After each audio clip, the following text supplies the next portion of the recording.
All right, ladies and gentlemen, welcome back to the Heap. It's a beautiful day for baseball as the St. Paul's Wolves are looking to take on the Brother Martin Crusaders. Along with Lenny Russell, this is Jeff Winchester broadcasting live from Heap Field. And looks like we're going to have a really good matchup right here. Brother Martin Crusaders are, I want to say, ranked in the top 20 in the state right now for Class 5A. That's all the class. It's select, non-select. And the Wolves are coming off of a 3-game sweep of the Lakeshore Titans. Won in kind of dramatic fashion last game Yes. with a walk-off walk. And they wound up winning the first game of that doubleheader on Saturday pretty handily, too. The bats came alive at the time where we needed to. It's kind of the tale of two halves in that first game. It's extremely sloppy on both sides with 9 errors in 3 innings between the two teams. And then after the 4th inning, the bats started coming alive and we played a little bit better defensively and wound up walking away with a 13-3 lead in the bottom of the 6th inning, given the run rule situation. So that was the Saturday game. And then the Thursday game, well, the Wolves wound up winning 5-0 over at Lakeshore. So a 3-game sweep of the Titans. Hopefully we can kind of create some consistency right here with the Wolves and kind of start off getting a little bit more of a rhythm here. Tonight we're going to go over the starting lineups. I don't have a starting lineup yet for the Crusaders. But leading off for the Wolves is going to be number 1, Cody Corrales, followed by hitting second, number 3, Easton LeBlanc. Hitting third is going to be number 15, Brennan Villa in left field. Hitting fourth and doing the pitching tonight will be number 9, Cooper Winchester. Hitting fifth in right field, number 14, Jude Roberts, who, by the way, had probably one of the plays of the game in the second game. Tracked down a scorching line drive in right center field with 2 outs and the bases loaded, and wind up catching it and saving 3 runs from scoring there. We wound up winning 4-3 in that game. So that was a huge play by Jude Roberts. Hitting sixth, number 13, Brody Bootery at second base. In the 7th spot, we're going to have number 6, Cameron Kayemi at first base. In the 8th spot, number 7, Marcus Newfield at the hot corner over at third base. Marcus has been playing outstanding at third base lately. Some of the plays that he's been making are really, really impressive for a young player. And hitting ninth, number 25, doing the catching, is going to be Aiden Ankerson. See if I can get a copy of the Brother Martin lineup. Compliments of Jim Montour. Hang on one second.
you, Father, to bless each one of us, especially the coaches, officials, parents, and players. Keep us under the protection of your Son, Jesus Christ, and help us to be aware of his presence with us in this game. Amen. St. Paul, our patron, pray for us. St. John Baptist de La Salle, pray for us. Live Jesus in our hearts forever.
Jump on. All right, we're ready to rock and roll. The lineup cards have been exchanged. What am I looking for?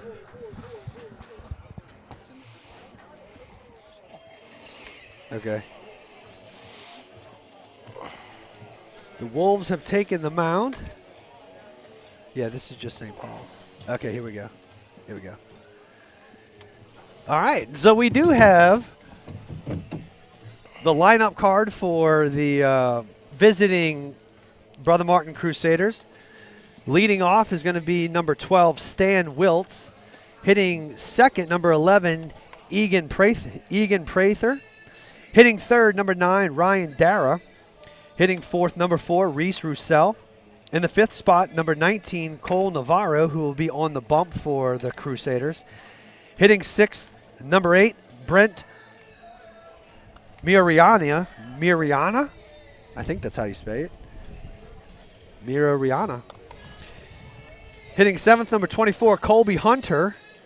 Hitting eighth, number 23, Luke Gabb. He's going to be the designated hitter tonight for number 21, Blaze Tingstrom, who's going to be at third base. And hitting ninth, number 6, Frank Randall. He's going to be playing center field.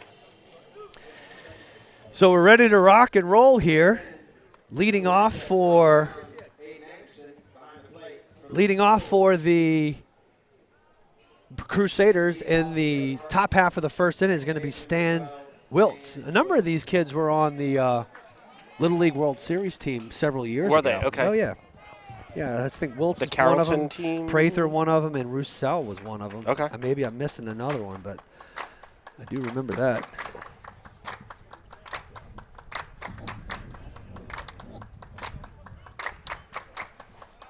It's going to be Wiltz, Prather, and Dara. Dara commit to Arizona State, I believe. Fastball must have missed inside, I guess, there for ball one.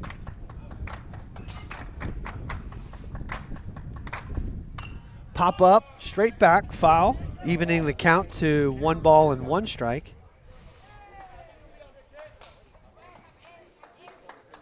Right, number 12, number 11, number 9. Winchester hits the strike zone right there, bringing the count to 1 ball and 2 strikes.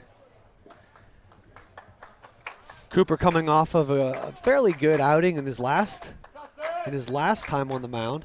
Misses down, 2 balls and 2 strikes. Went the distance against Pearl River, pitching 7 innings, wound up getting the win, 2-1. with the walk-off that they had. Off-speed pitch right there. We're having a little trouble with the scoreboard. Yeah, Jim Montour's up here in the streaming deck with us right here, but he won't put a headset on right now. Normally he is working the scoreboard, but yes.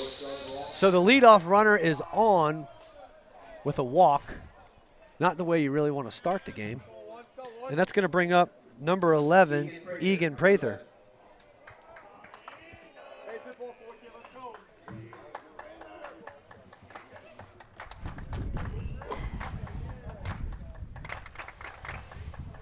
I wish Jim Montour would put a headset on. I'd like to talk to him a little bit. I mean, he's ignoring us Jim, up here. you can jump on if you want. Give us somebody else to talk to. Yes, please. You can educate me on some more baseball.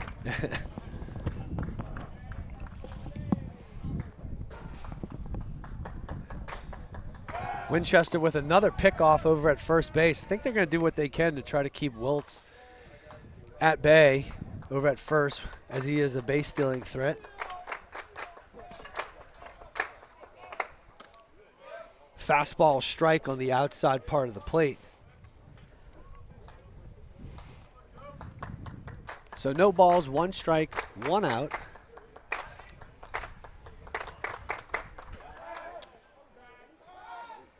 Cooper's going to wind up doubling his pitch count with the amount of throws over. Yes, I was thinking the same thing. At this rate, he's going to have 70-something pitches in the 5th inning and 70-something pickoff attempts. So a square around right there by Prather, and Marcus Newfield has made an art of letting the ball just roll foul. Yes, he just waited on it. I was like, is he going to get it? Is he going to get it? And it was right on the line, and it finally just rolled out. That's it. We had several of those in the Lakeshore series where, I mean, if it stays fair, there's no way Marcus is going to have a play on it at first base, but understanding that there is no play and just hoping that fate takes its own course, and sure enough, the way that Mick cuts the grass, yes. The blades of grass are set up to where that ball will simply just roll foul, especially when the field knows we have no play. So no balls, 2 strikes to Prather. Another pickoff attempt over at first base. Wiltz dives back and is safe. Fastball misses upstairs, bringing the count to 1 ball and 2 strikes. Not a bad pitch right there. Needs something out of the zone, maybe something that Prather can chase. Another pickoff. That's 5 or 6 attempts. Jesus. He can blow his arm out just picking off. Well, the thing that he's got to realize is he doesn't necessarily have to. So a ground ball to third base, diving play for Newfield, comes up, fires across the diamond, gets the out at first base. Yes. But kudos to Marcus Newfield, who lays out and originally had the ball, but as he got up, it kind of rolled out of his glove. Wasn't going to get the out at second base with the speedy Wiltz. And then he turns and fires the ball across the diamond to get the first out of the inning as Prather goes down. So with 1 out and the runner on second base, it's going to bring up the shortstop, Ryan Dara. Dara drives the ball to Cody Corrales in left field, who comes up and easily makes the stab for the second out of the inning. So a 1 pitch, 1 out to Dara. And that's going to bring up number 4, Reese Roussel.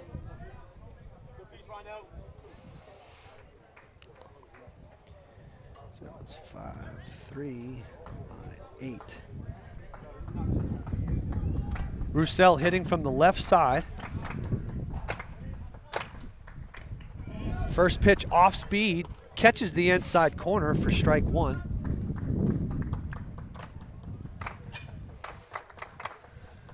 Last year, this game down in Baton Rouge, down in at Kirsch Rooney, was a really tight game for a while there, and I think Brother Martin wound up kind of running away with it towards the end, and I think we lost.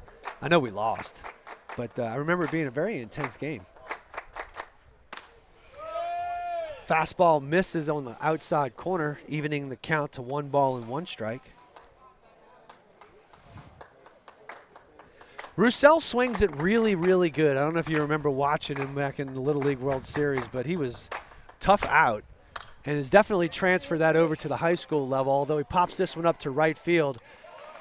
And it looks like it's going to be easily handled by Jude Roberts playing right field. So the Crusaders wind up squandering the leadoff base runner, keeping him at second base. And we're going to head to the bottom half of the first inning at International Night. Yes, International Night, which means Taco Tuesday. Yes. And the airwaves are going to be entertained by the sounds of some of the international artists. I know I dipped into the well of some of my former Latin American players who played in Dominican Republic and Puerto Rico, Venezuela, Panama, Cuba. So we got some. We try to be inclusive around here and diverse. Yes, I like it. What you think, Jim? You like Diversity Night tonight? Absolutely. Yeah. International Night? International. I like International Night. International? A little bit better, yeah. Ladies and gentlemen, we have chicken and beef. So we announcing the chicken and beef tacos. So if you're around the ballpark, you don't want to cook. Mama's tired of cooking, but you want to stop in somewhere and grab a couple tacos. And they we were got provided beef by and chicken Cilantros. tacos, provided by the game day sponsor of tonight's Cilantros. We thank Cilantros for not only taking care of the players, but providing the fans of tonight's matchup with some delicious tacos. All I know is we better get some tacos sent up here into the booth. They've been a little shady. Yeah, we we're having to beg to get food brought up to us over here. Out of sight, out of mind. Yeah, it used to be another restaurant who really supported WPBN at one point. Man, it was like every time we gave a shout out, they sent us up an appetizer, and we would shout out all the time. Yes. And so the food just kept coming. I can't announce them anymore because they kind of stopped their sponsorship of WPBN. So, with that being said, we're going to head on over to the bottom half of the first inning. And due up for the Wolves is number 1, Cody Corrales, followed by Easton LeBlanc, then Brendan Villa, who's been swinging a hot bat lately. He was, I want to say on Saturday, he had like 4 or 5 hits. He's doing well. So Cody Corrales coming out to little Bob Marley celebrating International Night.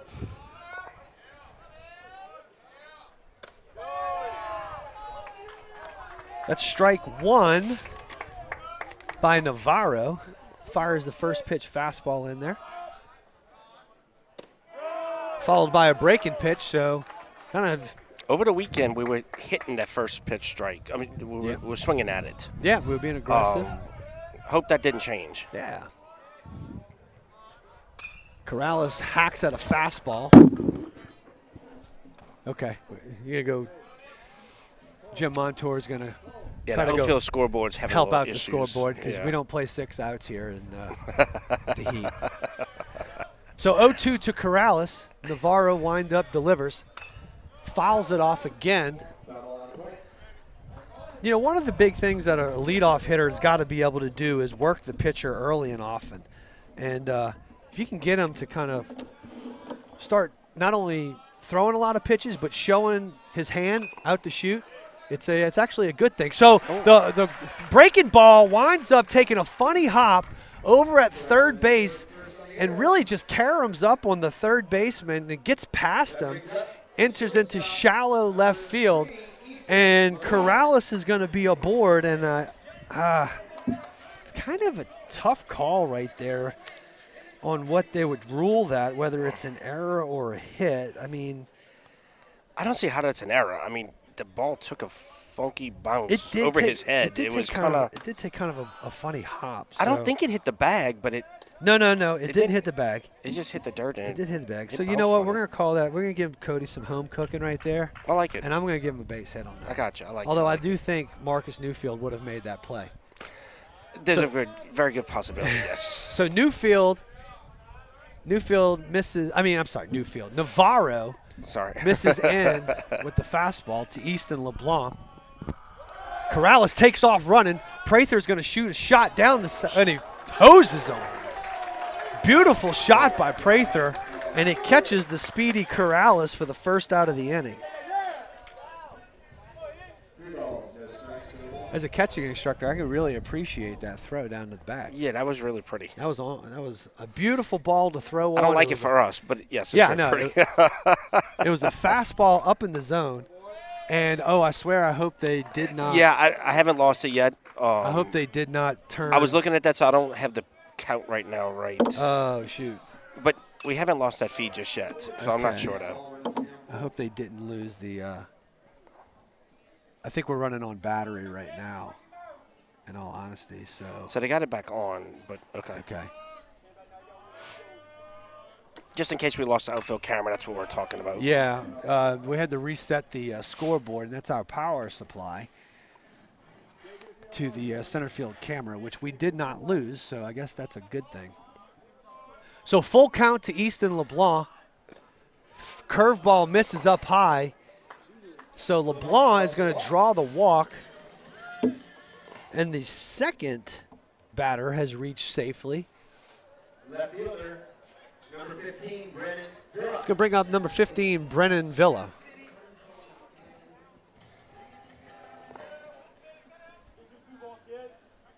One out. LeBlanc leading off of first base. Navarro gets the sign, comes set, delivers. And Villa takes a huge hack and nicks it just enough for a foul ball. We got a nice little presence tonight in left field lounge too. Yeah, we got a bunch of fans out there. Looks like, I don't know, what are they all wearing? They're all wearing yellow shirts. They have yellow shirts on, yes. Yeah, I mean, I know it's St. Paul's, but it looks like more of an athletic team, so I don't know which one it is. Villa holds up on the low fastball down in the zone, doesn't go around, so that's going to even the count to 1 ball, 1 strike, 1 out. Fastball up and away.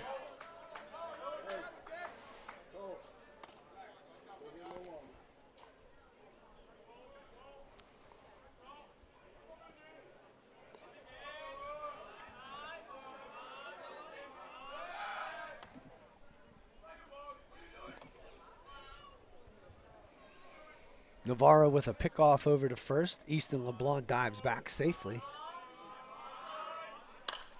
Villa pops this one up to center field. Should be easily handled by the center fielder. And Villa will be retired with a fly out to center field. It's going to bring up number 9, Cooper Winchester.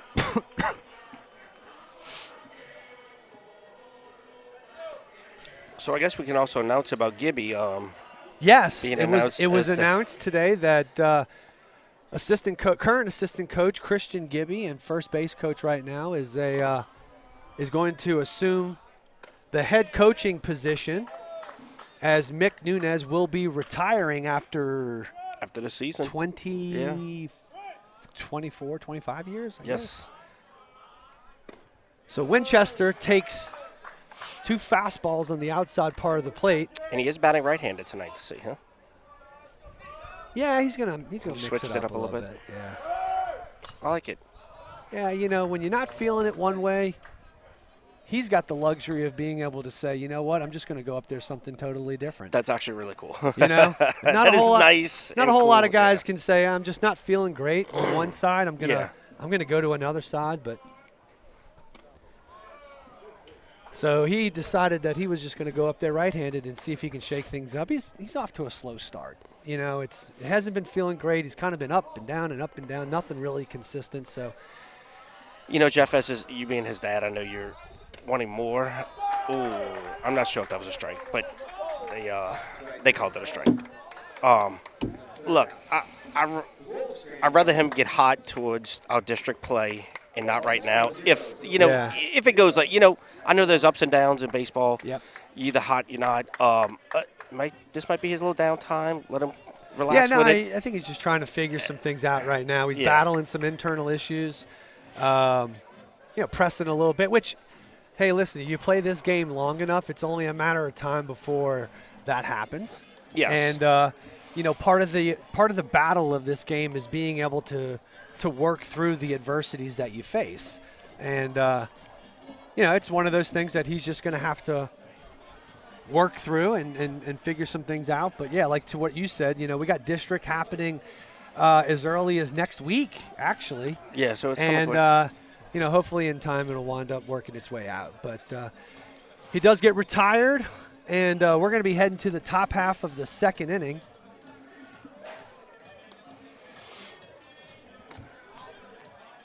I'd like to thank our game day sponsor, Cilantro's. Cilantro's, yes. They provided tacos for the boys for their pre-game meal tonight. And we have beef and chicken tacos in the concession stand. Yeah.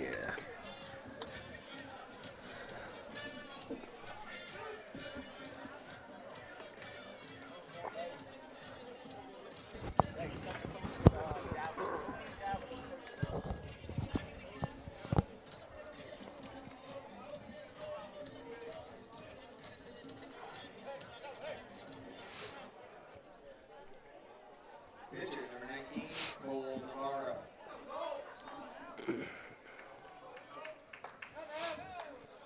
So that's going to bring up pitcher Cole Navarro, who's going to lead off the top half of the second inning.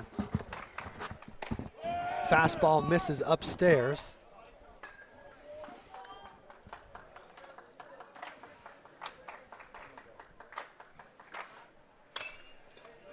Curveball hit into the ground over to the shortstop. LeBlanc's going to fire, but not able to make it. And we've seen that too many times, and I think Easton's got to really figure out for himself if he can make that play or not, because we're sacrificing a base every time he airmails it. And I get it, he's trying to get the out, but at a certain point, you got to realize whether you can or can't make that play. And the one thing you got to be able to avoid is giving up a free base on the hope of just getting the guy out. We've got to be able to be a little bit more. Got to play smart baseball. Yeah, a little bit more reasonable whether or not we should or shouldn't do that. So hopefully something he figures out here shortly, because leading off with a guy on second versus, having a leadoff guy be on second base with no outs as opposed to first base with no outs really does kind of start you off in a hole. So although I'm going to wind up giving that a base hit because I think it was a base hit to begin with. Yeah, it was right in the gap. Newfield ran towards it but couldn't get to it, and then he got there, so yep, it was a well-hit ball. It's going to bring up number 8. And I know I'm going to butcher this. I should have heard Eric attempt it.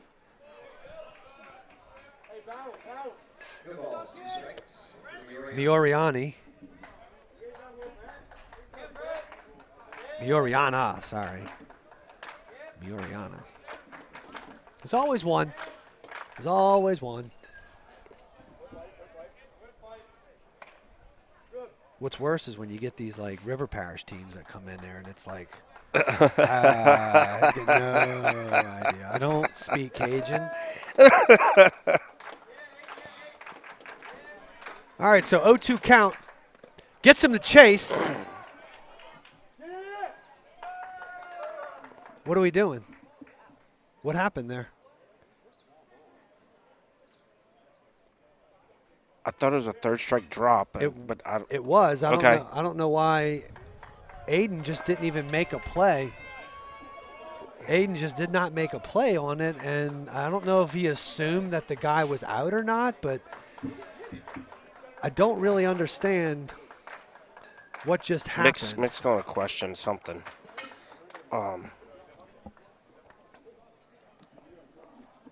So it was a strikeout. Last umpire called it a fall ball. That's what I don't know.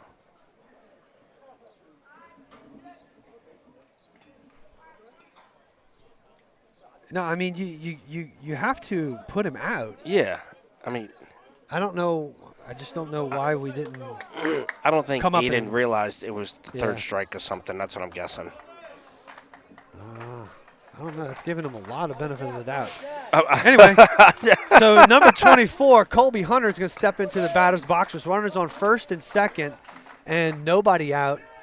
But that was 2 give-me's we just gave them. Yeah, I mean, that's back to back. That's the kind of inconsistencies that we've seen with the Wolves the past couple games is not being able, and then we have a pass ball. Just can't be giving good teams more opportunities than we should be. Yes. You know, we're giving away bases. We're not making plays. You know, now we got second and third, nobody out. Big fly ball to right field. This is going to wind up getting 1 run in for sure. Villa underneath it, makes the play. The runner from second tags up and goes to third. So credit a couple defensive snafus and a high fly ball to right field with that sacrifice fly. And the Crusaders go up 1.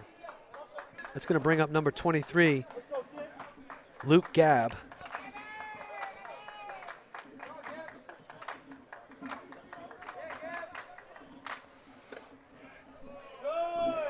Fastball misses. Down in the zone for ball 1. Infield's going to play back, not worried about the runner. Basically, Mick saying that we're going to wind up looking for the outs early in the game.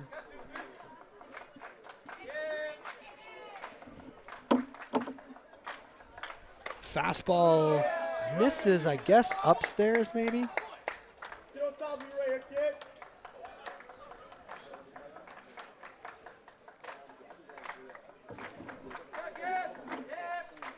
So 3-0, misses upstairs. So Gabb winds up walking, putting a runner at first base and third base with 1 out. Not a horrible scenario because you are now 1 pitch away from getting out of this inning. I don't necessarily think you want to run your pitch count up by walking him just to set up the double play, but in all actuality, big swing right there by Randall. 1 pitch does wind up getting out of the inning.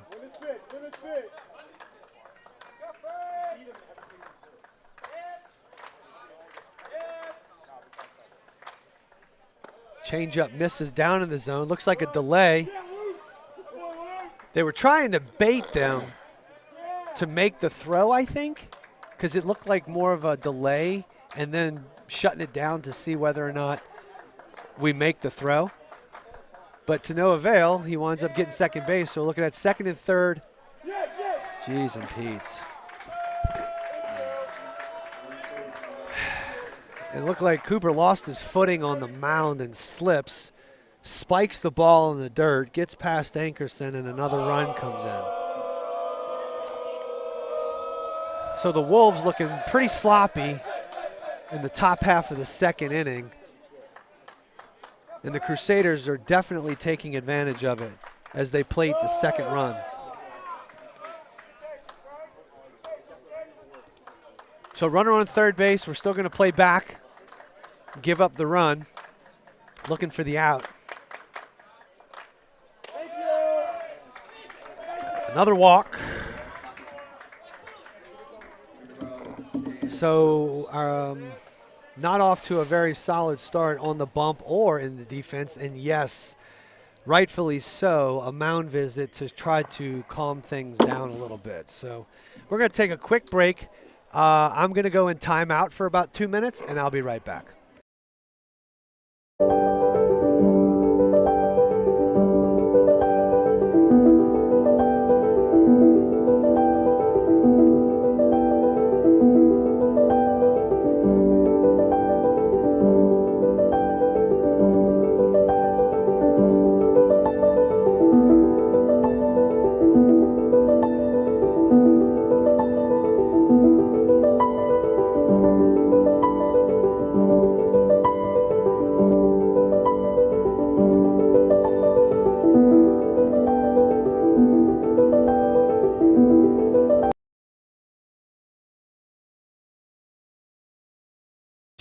All right, so we're back. Runner on first and third, 1 out. back to the top half of the lineup, and Stan Wiltz is in his second at-bat in as many innings. You got to love it when you're up for your second at-bat and it's only the second inning. Winchester catches the plate right there, so 1 ball, 1 strike, 1 out.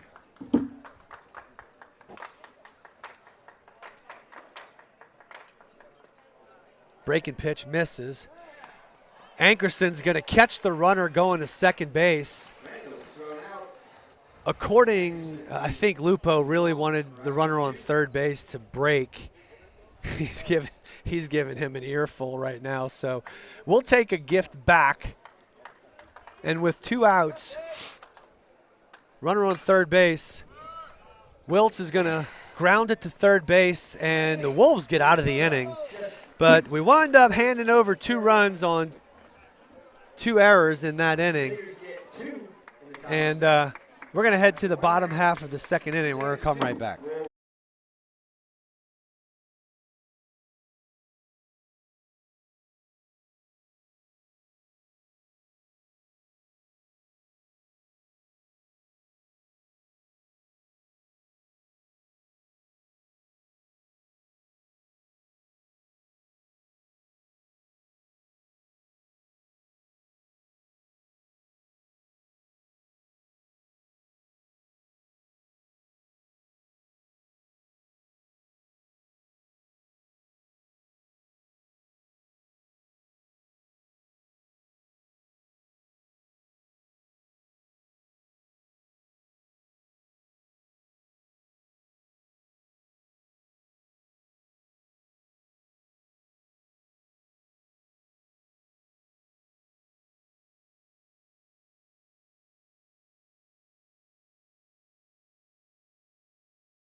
All right, back at the Heat, bottom half of the second inning. Wolves down 2-0.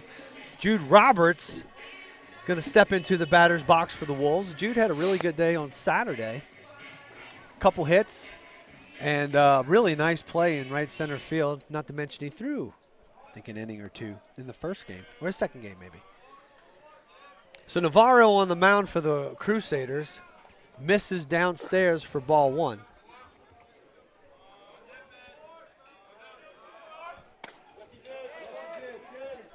They're going to ask and get an appeal. No, he didn't. So Jude checks his swing right there, pushes the count to 2 balls and no strikes. Same thing.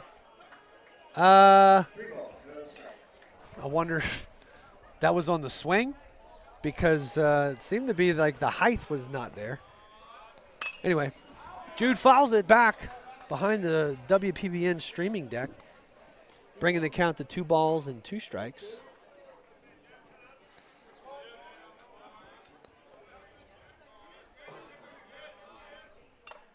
Another foul tip. 2 balls, 2 strikes. Seems like, I can't tell from this angle, but it does seem like they're trying to pound the ball in based off of the approaches and the reactions of the hitters, which would fall in suit with what we just saw with a break and pitch away. Hard in, hard in, hard in, hard in, break and pitch away, soft away. You know, that's kind of the philosophy. And Jeff Lupo was a pitcher in college, so I'm sure he understands the ins and outs of, you know, quality pitch selection in regards to pitch calling.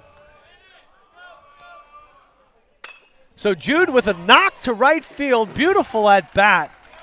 Fought off a couple pitches, took a couple close pitches, and that's going to be a leadoff single for Jude Roberts.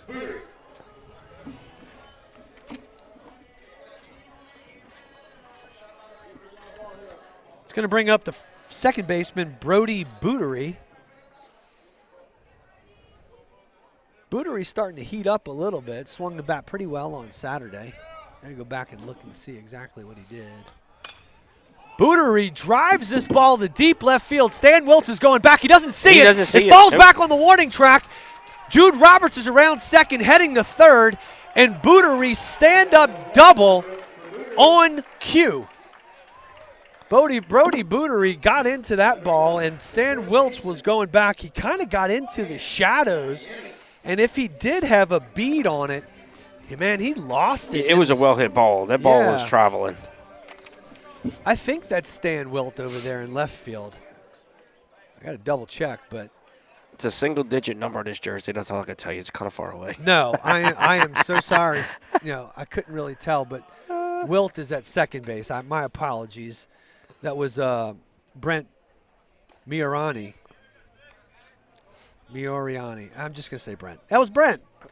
I'm sure somebody who's watching knows him by his first name and is on a first-name basis with him. So Kayemi finds himself in an 0-2 hole after taking a breaking pitch. See, this is where we need to make something happen. The infield's playing back. Runners on second and third. Nobody out. Once again, we fail to execute. And against good teams, we got to be able to make something happen, and we can't do it. At least you got to put the ball in play right there to give these runners a chance to score when they're both in scoring position. It's going to bring up number 7, Marcus Newfield. Takes a breaking pitch for strike one. Yeah, I mean, the defense is giving you something up the middle. So, I mean, if you have to, shorten up, put it in play. We're taking way too many fastballs. And I know Navarro is doing a good job of going back and forth.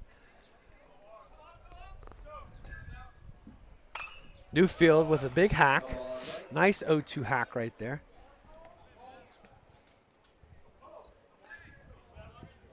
Marcus is known for driving the ball down the right field line. It would be huge if we can pull that off right now and score these 2 runs.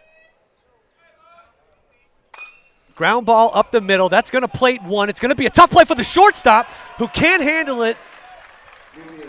It gets under Roussel's glove, and the Wolves plate a run. See, that's exactly what we need to have happen there. We need to put a ball in play. We wind up getting a base hit out of that. It's hard to handle, and we're taking advantage of opportunity right there. So she'll bring up number 25, Aiden Ankerson, who's doing the catching today, with runners on first and third and 1 out.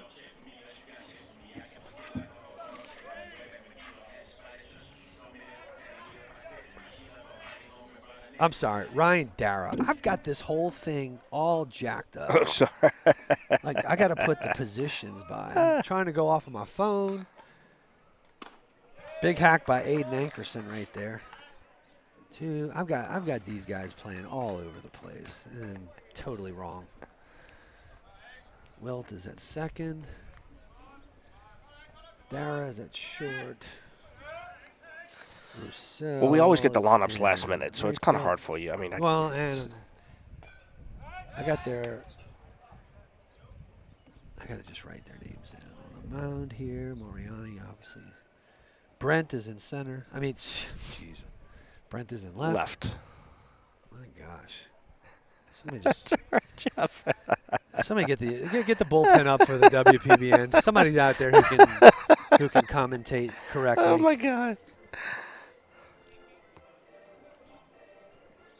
DH. I don't know. It was 2 hits and a score, and just actually kind of rattled Brother Martin a little bit. I think they, Well, I mean, that error they made. They're talking all over the place.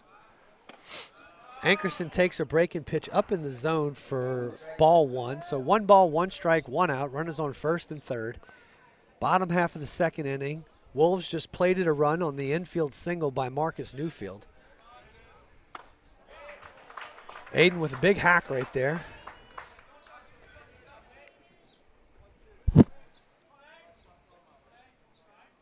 Same thing. Let's just get a ball in play and see what happens. Prather winds up throwing out Newfield for the second out of the inning.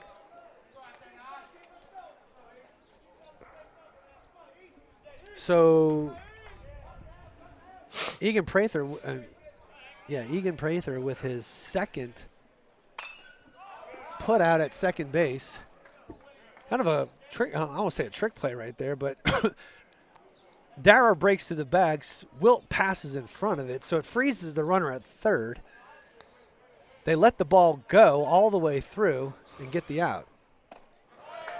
Ankerson goes down swinging, and that's going to retire the side. So the Wolves strand a runner at third, but they get one, cutting the lead in half. So going into the top half of the third inning, the score is now Crusaders 2, Wolves 1.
So back at the heap in the top half of the third inning, we got some defensive changes going on right now.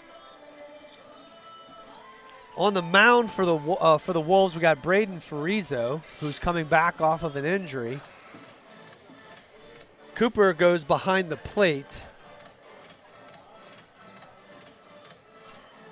I think that's going to be it right now. Catcher number 11, Egan Prather. I know this is an early game, but you were so right about the sun with daylight saving times. Oh, yeah. yeah. We're just getting cooked up here right now. So leading off for the Crusaders in the top half of the third inning is going to be number 11, Egan Prather.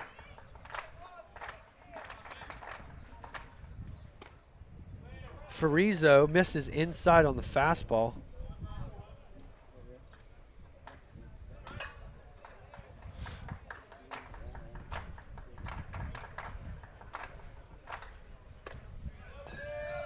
Another fastball missed just in.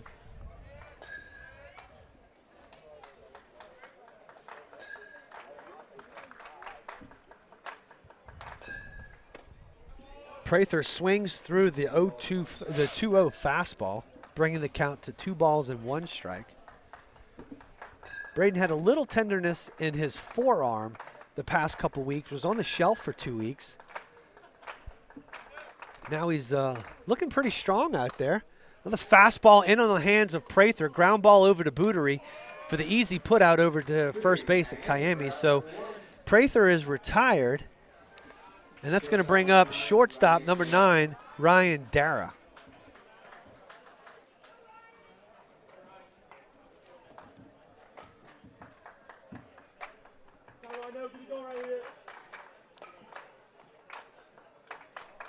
Dara, the Arizona State commit, takes a breaking pitch down in the zone.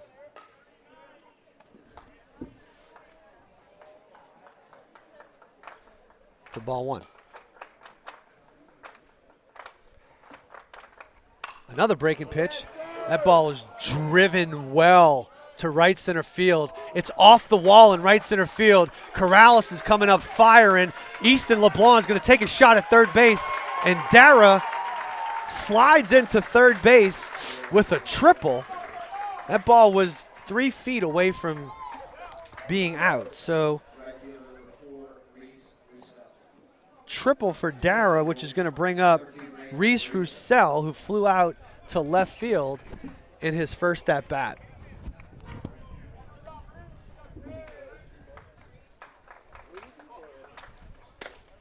Roussel swings through the fastball. Farizo just firing away.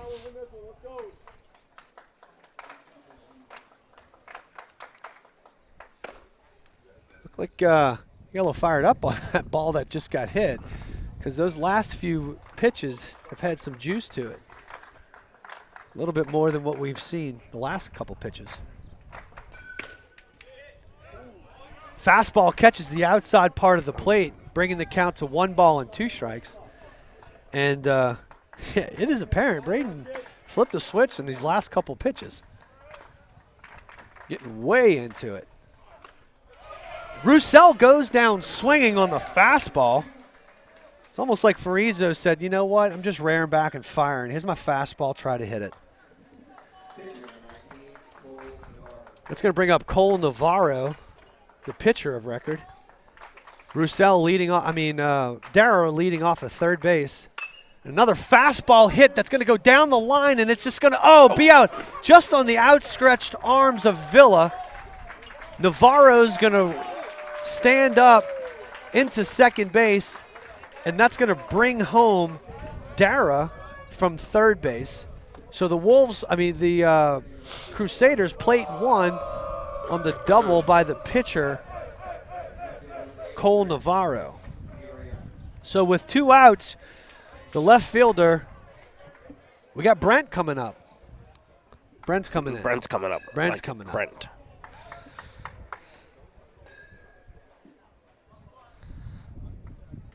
Fastball down in the zone, misses. Blocked by Winchester, who moved from the mound to behind the plate. So we got a pinch runner over there at second base, number 2. Let's see if we can find out who that is.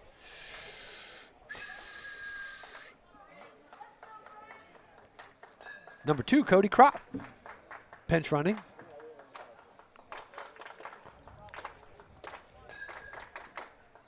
Ooh.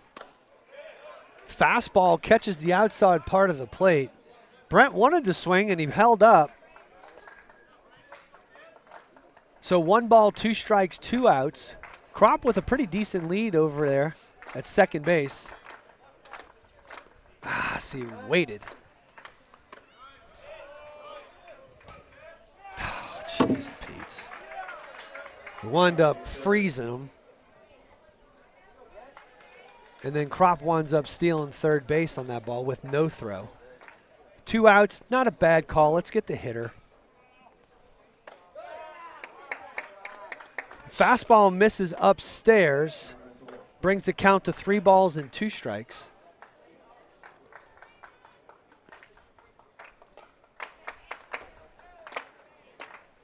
Fastball catches the outside part of the plate. It freezes Brent for the strikeout, stranding the runner at third base. So the Crusaders wind up plating 1 as we head into the bottom half of the 3rd inning. The Wolves are going to come to the plate with Corrales, LeBlanc, and Villa. We would like to take a second to thank Cilantro's, our game day sponsor for International Night here at the ballpark. We hear some of your music in the background, Jeff, too, playing. Some of you. It's not my music. It's the music you picked for tonight. It's music. It's the music just real. It's authentic Latin music from Dominican Republic. We got Puerto Rico, Venezuela. Songs that you can hear around different professional ballparks representing different countries. You got to give it to the Latin American culture. I mean, they are so patriotic when it boils down to representing their country.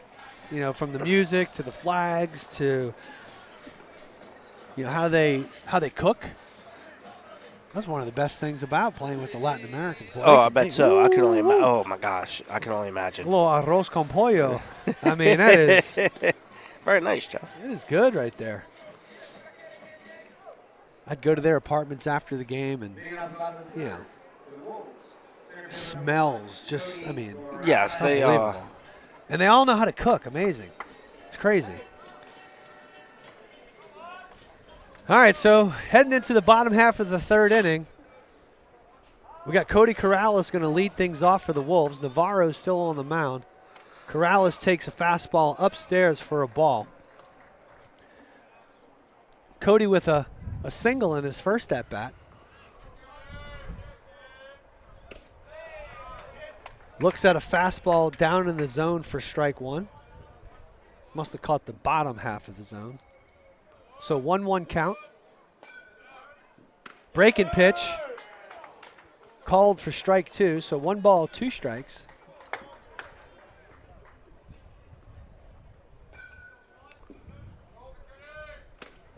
Fans at a fastball off the outside part of the plate, and he is upset with himself as we move on to Easton LeBlanc.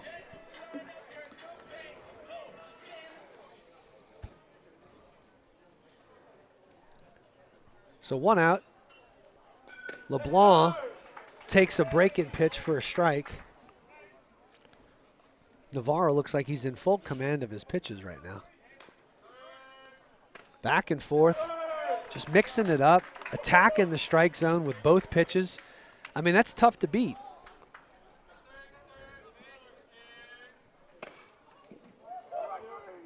I'm not really sure what happened right there. Was that an actual pitch or was there time called? Was it a new pitch? I mean, I don't know. They didn't call anything, so No. I guess it was. So Easton LeBlanc offers out a hanging breaking ball and flies out to the left fielder, Brent. Number 15, Brennan Villa. Fly at 7. That's going to bring up Brennan Villa, who flew out to the center fielder in his previous at-bat.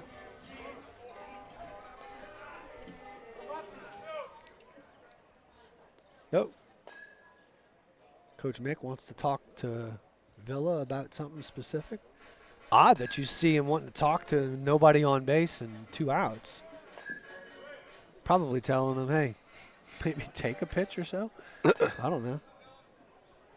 The inning's going by pretty quick.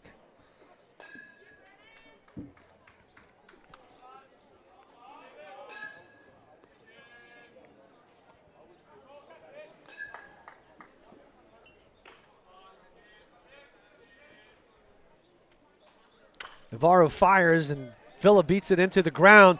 Misplayed by Wilt over at second base. So Villa's going to wind up reaching on the error. It's going to bring up catcher Cooper Winchester, who struck out in his first at-bat.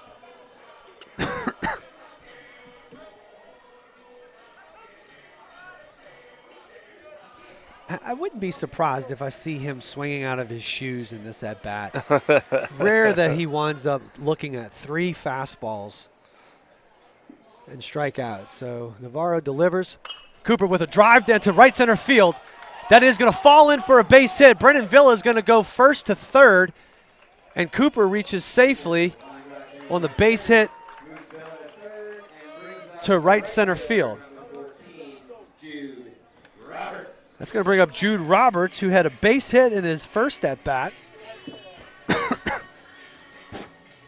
right, so Wolves are cooking with 2 outs right here. See if we can find a patch of grass somewhere. Yeah, we're getting a courtesy runner for. Yeah, courtesy Cooper. runner for It's Jack Terrio Winchester. coming in, huh? It's going to be Jack Terrio coming in, doing a little pinch running right here.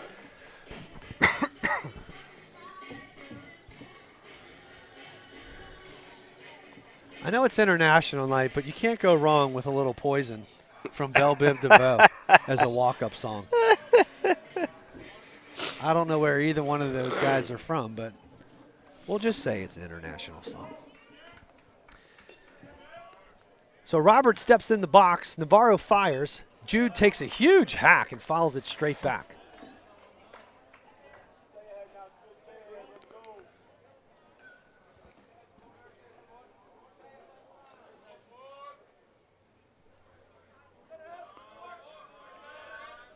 Ball in the dirt.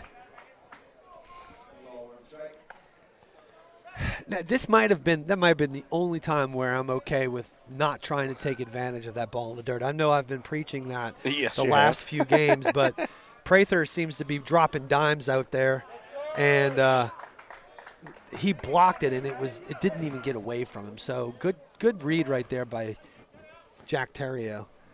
So 1 ball, 2 strikes to Jude Roberts. Breaking pitch misses off the plate. Good take. So we're looking at 2 balls and 2 strikes.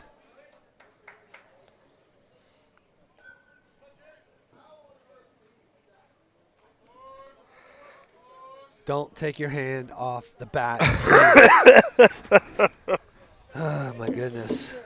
That's got to be one of your biggest pet peeves, I think. It's between that and pitchers who have their hat fall off every pitch. Oh, is one of my biggest pet peeves because I've seen hitters be frustrated so many times.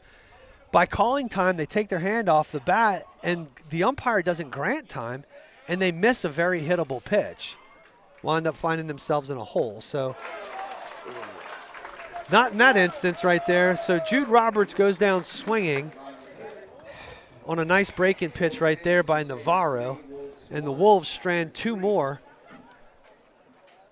as we head into the top half of the 4th inning with the score remaining 3-1.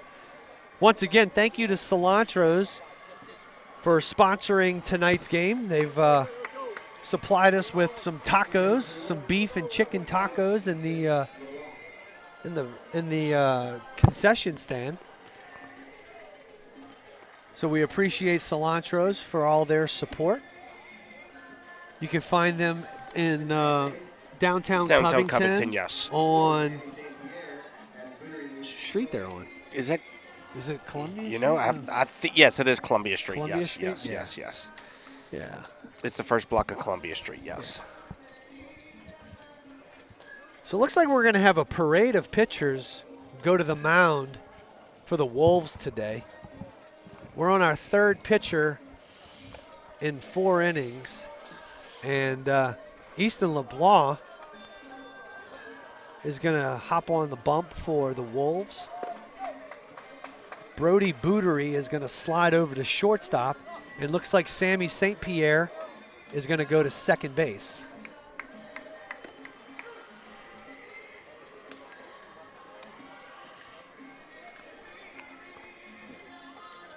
Villa still, no.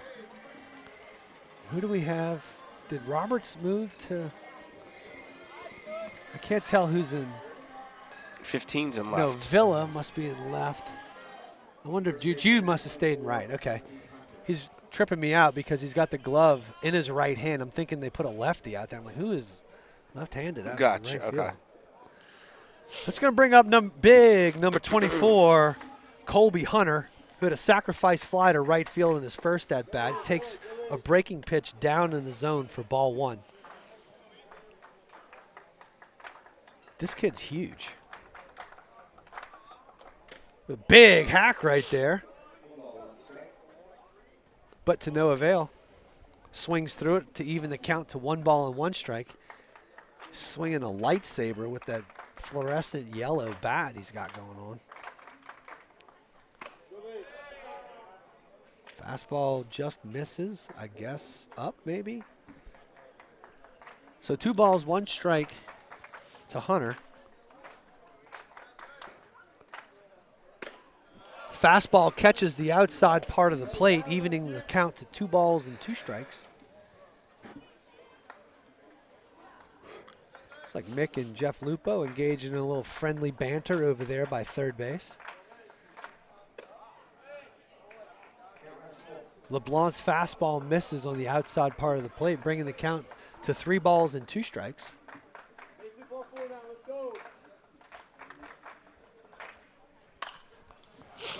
Ripped to right center field. Looks like it's going to find a patch of grass and fall in for a base hit. Jude Roberts is there to corral it. Gets the ball in to second baseman Sammy St. Pierre. And Colby Hunter has reached safely to start off the 4th inning for the Crusaders.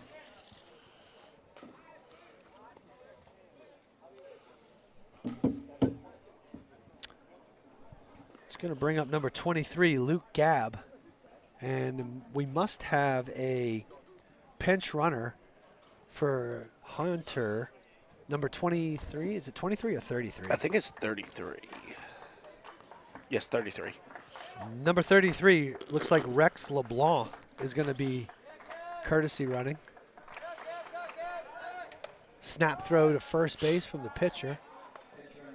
LeBlanc dives back safely.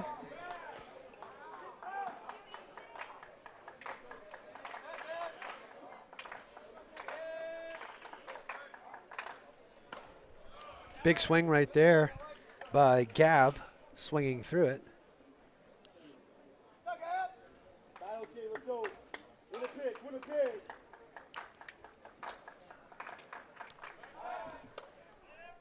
Pickoff attempt to first.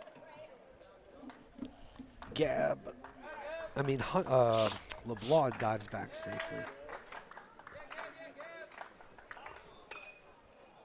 Bunt attempt down the third base line is bunted foul. It's going to bring the count to no balls and 2 strikes.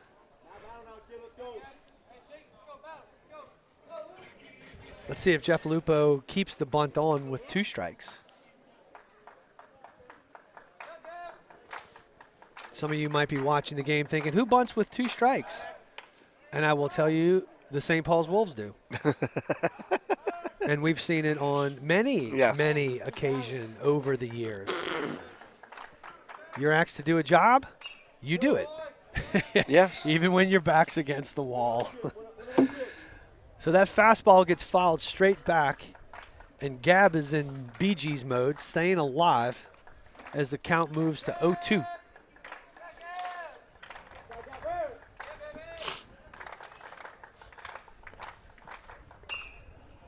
Gabb fouls this one off. It's going to get behind the Wolves dugout over there by third base. So he's still fighting.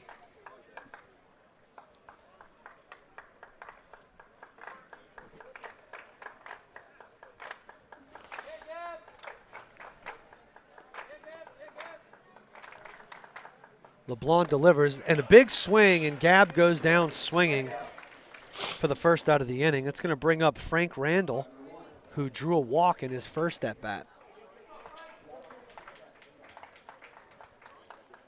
So with 1 out, runner on first base, Randall steps in the box. Be nice if we can just get like a nice little ground ball, second base, do a little 6-4-3 double play. Easton LeBlanc's going to fire over to first base. LeBlanc dives back safely. Lifts and fires. Catches the outside part of the plate for strike 1.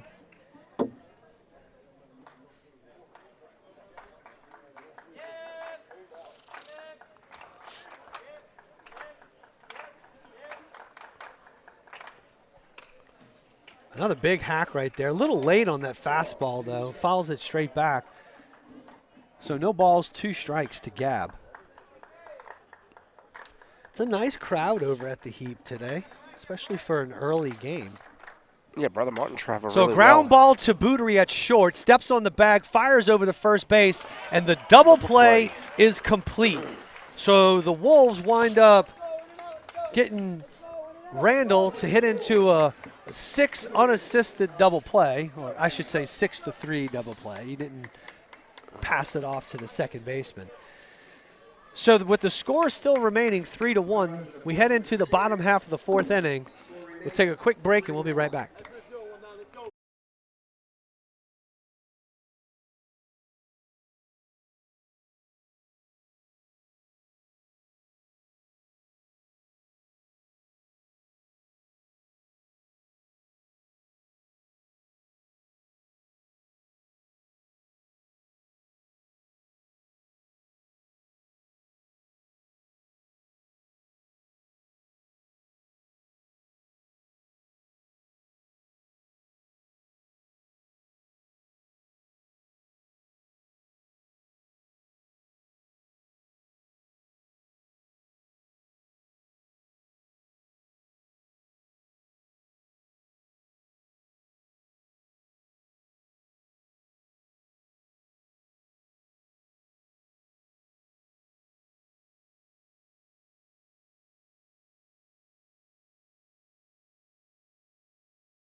a whole. That's all good. I'm just kidding. I'm just kidding. All right, so Brody Bootery stepping in the batter's box with another ground ball to third base. Comes up and fires. So 1 pitch, 1 out. And Bootery is retired, who hit a double in his first at-bat. Hit it to the warning track out in left field. It's going to bring up first baseman Cameron Kayemi.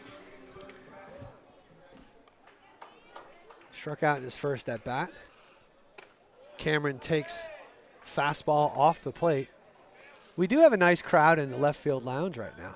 Bunch of kids out there. Yes. Out there in the bed of the trucks watching the game. So 2 balls, no strikes. Kayemi hits a line drive to right field, and Roussel winds up making the catch. Looked for a second there that maybe he might have misplayed it. And look who comes up into the booth. The legendary Rick Malden, who is fashionably 3 2/3 late. Nah, Coach, it's always a pleasure to have you. I know we wound up having an early game today, so. And we needed a change right now, so I'm glad you showed up. Marcus Newfield with a drive to right center field. Roussel goes back, and he winds up making the catch to retire the side. So that was a pretty quick inning. I want to say maybe 7 pitches Yeah. for Navarro. So Cam, let's see, lines out, fly out, none. So just as quickly as we went into the bottom half of the 4th inning, turn right back around and head over to the top half of the 5th inning with the score 3-1. I think they're trying to make it so that I can catch the last half of Is that what they're trying the to do? Lake Castle St. Stanislaus game. So, Yeah. Coach, how we doing? How's traffic? Traffic was terrible, Huh? but I cannot make excuses. My excuses are old age. No, I thought for sure it was 6 o'clock game, and I was way ahead of the game. Oh. Yeah, but you know what? At your age, you can get away with excuses. It's okay. Yeah. It's all yeah, right. I guess you're right. It's okay. We don't hold any grudges up here. I was texting Coach Gibby, and I said, I'll see you tonight at the game. And he said, well, you're going to be a little bit late, Coach Malden. Oh, man. Yeah, for some crazy reason. I mean, I guess the only thing I can think of is maybe that I know Brother Martin's coming from the South Shore, so I don't know whether it's they don't want to be over here too late in the middle of a school week. But I would think they got to get out of school to come. I mean, from they had to that's the get thing. in earlier, yes. What's the trade-off here? Right. You know, I don't really know, but anyway. So heading to the top half of the lineup for the Crusaders, Stan Wilt steps into the batter's box for the 3rd time. Wilt is 0 for 1 with a walk. Fouls that first pitch offering from Easton LeBlanc, foul down the first base line. LeBlanc delivers and fires another foul ball. So Wilt finds himself in a quick 0-2 hole. Gibby. Giving you a hard time. Yeah, already. Is he? Yeah. Well, he got the head coach job, so now he can start. He can You start heard that, right, dishing it Coach? out. Yeah, right? that's He true. can start That's dishing true. it out. We want to congratulate Christian Gibby once again for taking over the reins after this season from Coach Mick Nunez, who will be transitioning over into the disciplinarian role for St. Paul's. Yes. Gibby has been the assistant coach here for, man, how many years? I'm trying to Well, think. he's been here since an 8th grader. So then he went off Breaking to pitch college. right there, called strike 3, and Wilt goes down looking for the first out of the inning. Sorry to cut you And off he, there, Coach. he played on the state championship team, so he's been through it all here. Yeah. So I'd imagine he came back. They graduated in 2000. I'd say 2005, somewhere in that area. So Okay. it's Okay. All right. Let's go bring up number 11, Egan Prather. Prather is 0 for 2 on the day. Ground outs to third base and to second base. Squares to drag bunt and pops it foul. I'm happy for him. Of course. Get his like Mick. When I left and Mick took over, I was happy for Mick. Yeah.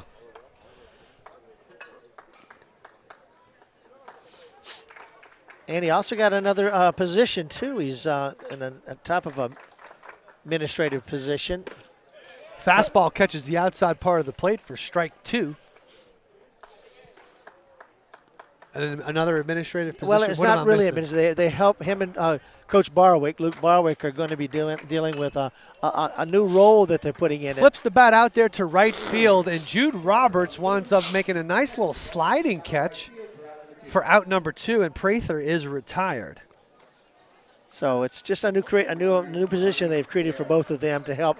It seems to be help with kids with the academics and things nice. like that. Just an intervention type of thing. Okay. So pick 2 great people. Luke Barwick is wonderful, Yeah. and so is Christian. So Very nice.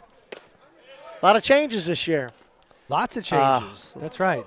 Stepping top into to the bottom. batter's box right now is going to be number 9, Ryan Darrow, who hit a triple off the right center field wall in his last at-bat. That ball was driven. Third batter in a row that finds himself in an 0-2 count. So 0-2, 2 outs. LeBlanc fires. And Darrow flips this one just foul of the fence down the right field line. So we'll reset. LeBlanc stepping in and pounding the strike zone here. And gets him nice. swinging through a high breaking pitch for Very nice. the 3rd strike. And the Crusaders go down in order. It's going to bring us to the bottom half of the 5th inning, and the score is now 3-1. Wolves, we're going to be right back.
Yes, we are back.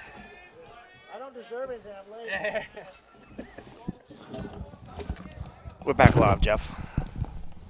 All right, back live, and Sammy St. Pierre steps into the batter's box, and it's kind of a swinging bunt. It is put out by Egan Prather behind the plate.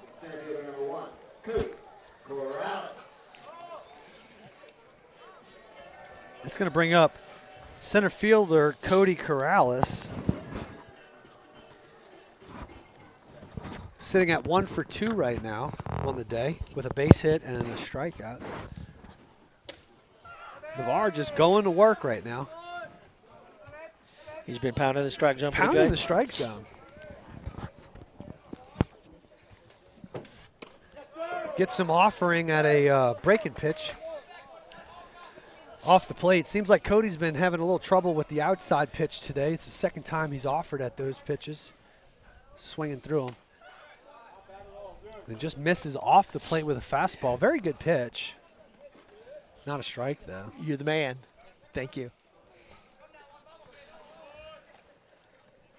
Corrales lays off with a breaking pitch. Good adjustment right there because it was the same pitch that he offered at 2 pitches ago.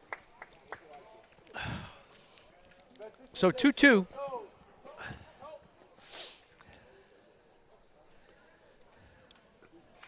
Corrales nice swing. offers at the breaking pitch.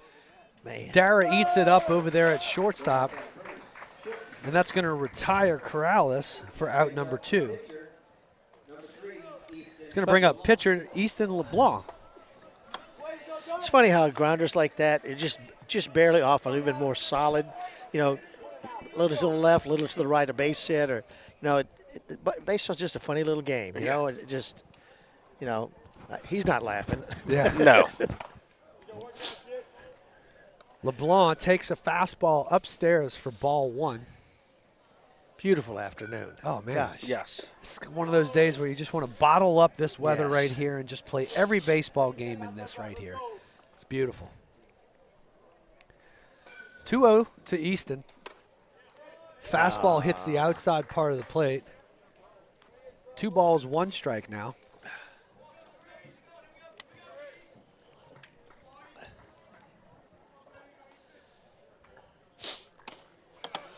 Fastball misses up top.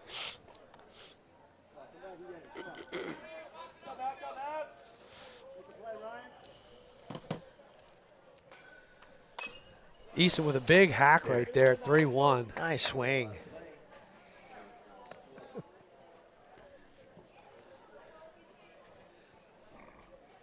Full count, 2 outs.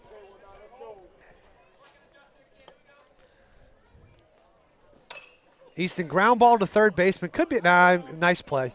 Nice play. Nice scoop. He was able to get the good hop and wound up firing over to first base. They wound up picking the ball out of the ground. So Wolves go down in order. That's going to retire the side. We're heading to the top half of the 6th, score 3-1. We'll be right back.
All right, so we're back after taking a Cilantro's break.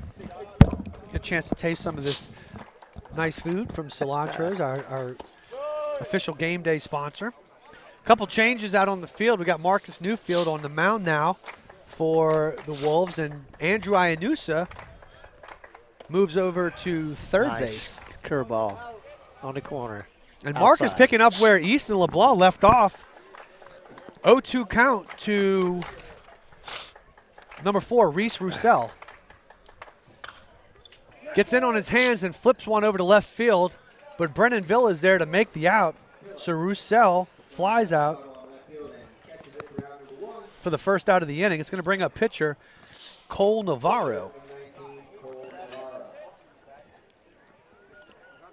who has 5 strikeouts. 1, 2, 3, 4, 5. He's got 5 strikeouts on the day.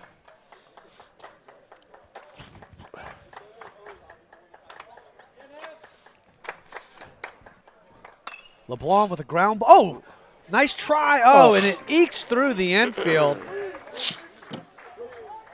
That was the only play So we had. Navarro winds up reaching on a base hit. He's 3 for 3 today. A single, a double, and then a single. Winds up eking it through the diving Kayemi and the diving Bootery. They decided they wanted Jude Roberts to get involved in the play, so he reaches safely on the base hit.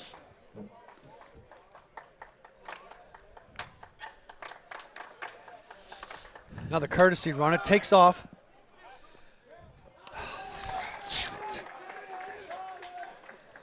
Can't get that guy out. So who was that? Number 2? I don't even know who that was. Winds up stealing second base.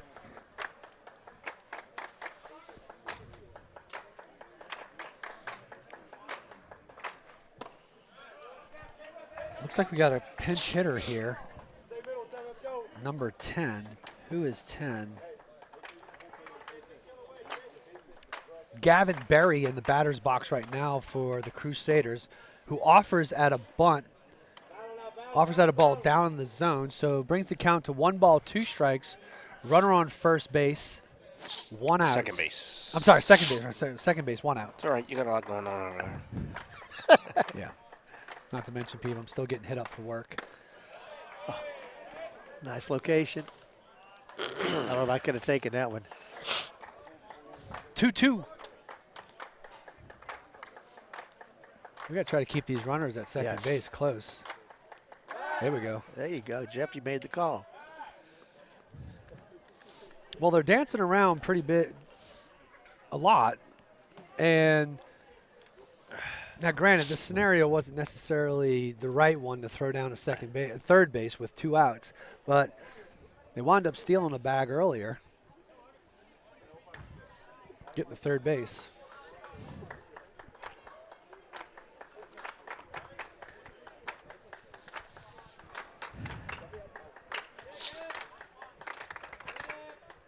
Whoa.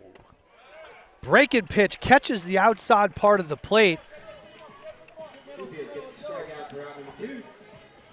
And what was his name again? Gavin Berry goes down looking. He was hitting for Brent. So it's going to bring up the designated hitter, Colby Hunter. Takes a huge hack right there. Colby reached in his last at-bat with a single. That boy's been eating his Wheaties. Yes. Big boy. Jeez. Cast a big shadow up there. Mm-hmm. Colby Hunter's playing first base. Yeah. He's going. Yep, good Nice. job by Marcus. Very nice.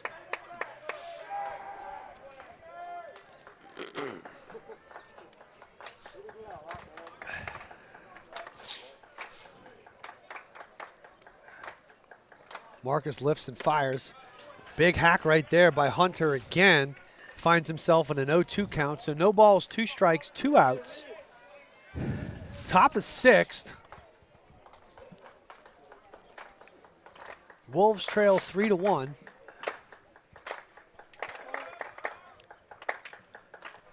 Fastball misses way up.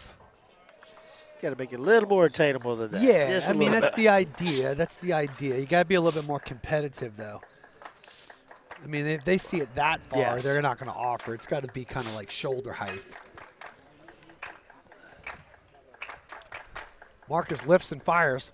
Swings through. Good inning. That's good. Gets the strikeout of Hunter right there, and the Wolves are heading to the bottom half of the 6th inning with a score 3-1.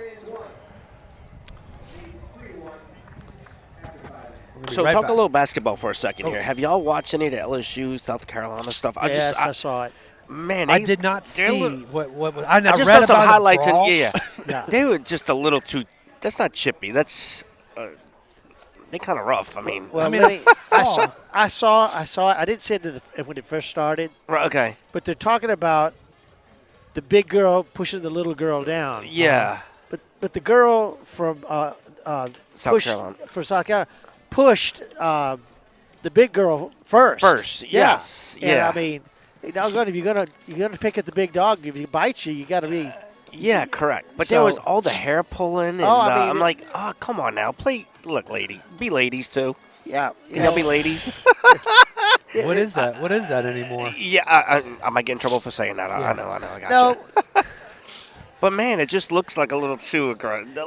And then Mulkey's response, why don't you try to do that to our big dog? So, I used to like her, but I don't. I mean, It's just the nature of being Oh, yeah. competitive, you know. I mean, yes, I got it. I and get then it. when one of your own is attacked, Yeah. Oh, yeah, you know, that's you're, right. You're quick to kind of make no sure. doubt, Yeah. no doubt. I mean, we see it in baseball too. It's called policing the game. It is. You know, basketball is always just a close proximity sport where Yeah, all the time. They're all So over each much. other. They're yeah, all you're the time. There's a bouncing lot around of each contact. other. There's Yeah. a lot of contact all the time. Yes, you know. yeah. So Brennan Villa is going to step into the batter's box. Villa takes a hack and drives it into center field. Going to lead off the bottom half of the sixth Great inning start. with a base hit. So one pitch, one base runner. It's going to bring up catcher Cooper Winchester, 1 for 2 on the day. Cooper with a single in his second at bat to right center field.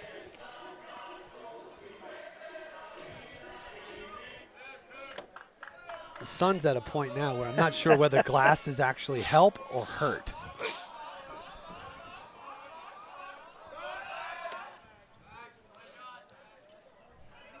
So Navarro with a quick pick over to first. Diving back is Brennan Villa. Cooper fouls off the fastball up in the zone for strike one.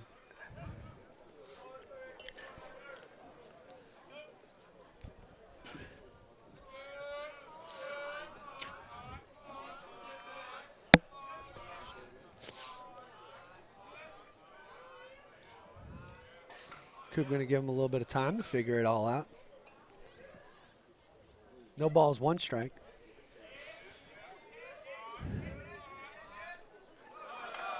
Breaking ball hits him. So Cooper's going to take the bag. That's nice. That's So That's runners good on leadership there. first and second now, nobody out. We're going to have a courtesy runner in the form of Jack Terrio. So the Wolves trying to make something happen right now in the bottom half of the sixth inning. The tying run is at first. The go-ahead run is in the batter's box. And we've got some drama brewing here. That's good senior leadership right there, though. He could have moved out of the way with that ball. That's what you got to take that pitch. Yeah, And look at this. It puts us in a great position. true. Yep. And you know Coop wants to swing the bat. You Well, know that. yeah, but you know what? You know, at this right Yes. now, we'll just Absolutely. we need base runners. That's the biggest There, thing. there, look at this. Square run ahead of time. Yep. Jude Roberts with the early square, which is good. Good technique right there. Takes the ball that's out of the zone. Like I said, I've said it several times on this broadcast over the last week or so. All we really need to do is execute the bunt. Have the third baseman field it. And if he's fielding the bunt, he's not tagging anybody out. Inside move, going to keep the runners honest, which is right. So if we remember a few weeks ago, we were in this situation and Villa was on second base, wound up getting a little too far off, got picked Yep. off, so maybe he That's okay. winds up be playing it a little conservatively, which it looks like he is, which is always a good thing because all Jude needs to do is just execute right here. Yes. Just put the bunt down. Let's make sure we're not butting it hard enough to where they can make a play. Very nice. Yeah, and if Navarro doesn't want to throw him a strike, we'll take the walk too. Because Boudery's on deck, and Boudery's been swinging a hot bat lately. Yes, Oh. sir. Yes, sir. Excellent. Yes, sir. Excellent job, Jude Roberts, with the sacrifice bunt, moving the runners up. Now the tying run is at second base with one out. We got Brody Bootery stepping into the batter's box. Big Mike Stamp wanting to know what the score is. Score's 3-1, Big Mike. He's not watching the live stream? Come on I guess now. not. I guess not. Man's got a lot of hats on. He does a lot of things. So in this scenario right here, Navarro's got to know he doesn't have to offer up anything really good for Bootery to hit. I mean, with a runner on, with a base open, the tying run at third base, and I know Coach Jeff Lupo, who has experience on the mound, knows that he doesn't need to offer up something for Bootery to hit. Probably just going to dance around the zone and see if Bootery gets himself out. Playing with fire with that fastball up in the zone, and Brody offers but fouls it straight back. So 1 ball, 1 strike, 1 out. As a ex-pitcher, I know that when the guy squares around early, that's the most frustrating thing in the world. You know you got to throw it over the plate. So Bootery does a good job of laying off the breaking ball down in the zone. 2 balls, 1 strike, 1 out.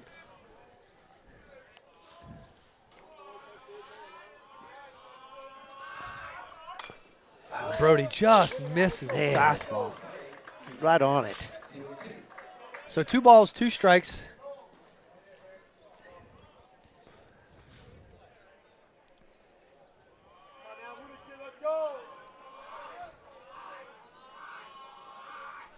Bootery with a ground ball. It's going to be a shortstop. Going to be a tough play. Dara can't make the play at shortstop. The run comes in, and the run gets over to third base. So Bootery is safe over at first on the error by Dara, and the Wolves have the tying run 90 feet away. Put the ball on the ground. Put the ball in play. That's what you got to do, and that's exactly what they did right there. Perfect. Oh. Got a little flyover from helicopter over there. I bet you they're landing at St. Tammany. St. Tammany, yeah. That's what I was thinking. Yeah. So the thing that we don't want to have happen here is hit into a double play, right? So whatever we need to do to get this run in from third base, the middle of the infield's playing back. Cameron's going to take a fastball that's down out of the zone for ball 1. Driving a ball deep into the outfield is something that can work.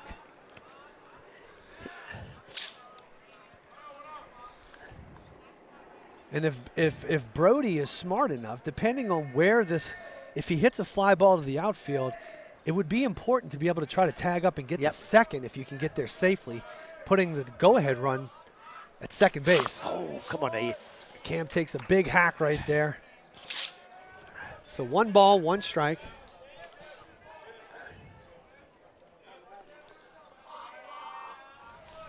Cameron hits it. It's going to drop in. It's going to drop in, and the Wolves are going to tie the game.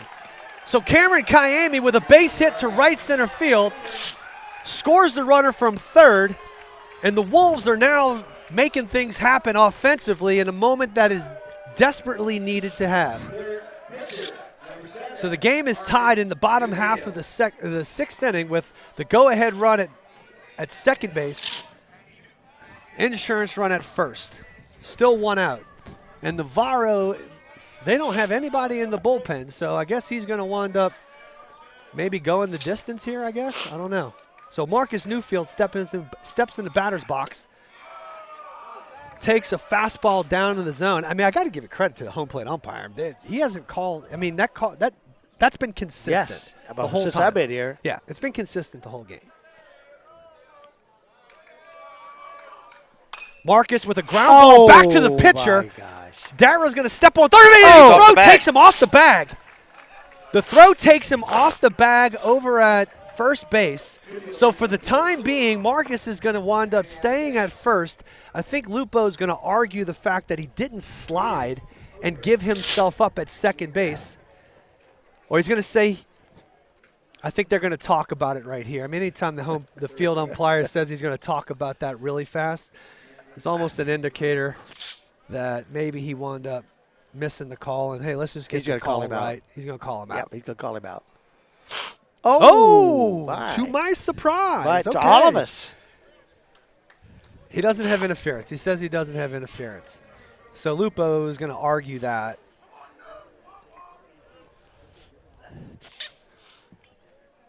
And I think Jeff Lupo has an argument here. I think he really does. But the only thing I can see the field umpire saying is maybe that he peeled off, because he definitely didn't slide. Right. But the appeal was made, and the home plate umpire did not overrule it. So with that being said, Marcus winds up reaching on the throwing error by Ryan Dara. And now we have runners on first and third with 2 outs. It looks like James Hardwick is going to courtesy run for Marcus Newfield, or pinch run, I should say. Oh, no, courtesy run, because Marcus is the pitcher of record right now. So that's going to bring up pinch hitter, actually third baseman of record, and Andrew Iannusa. I wonder if Stan's listening right now. I wonder whose call that was. Oh. That's a good question. So Hardwick, who's pretty quick. Hardwick's pretty quick at first. Prather's already thrown 2 guys out. So this could be very interesting to see whether or not they make any type of attempt. Iannusa offers at his first pitch. This is Iannusa's first at bat, I believe, of the entire season. Maybe not. I missed a few games, so maybe he wound up getting. What I want to know is from Stan is the guy behind the plate, is he supposed to be watching first base on the double play? Iannusa swings through the fastball, bringing the count to no balls and 2 strikes.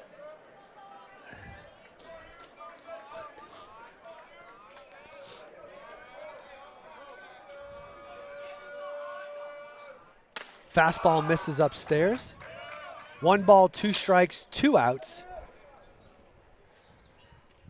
Runners on first and third. The go-ahead run 90 feet away. Iannusa steps in the box. Takes a breaking pitch up in the zone. That's a good call. That's not a strike. It is a good call. It's close, but not a strike. 2 balls, 2 strikes, 2 outs to Andrew Iannusa. James Hardwick at first base. Iannusa fighting off. Got some chatter going on over in the Wolves dugout, which I absolutely love. If you've listened to me over the years, you know that my passion about the Wolves' lack of passion has been a pain point of mine. Not right now. Got some chatter going on. Navarro delivers. Iannusa continues to fight it off. Already a good at-bat. Iannusa in full-on Bee Gees mode.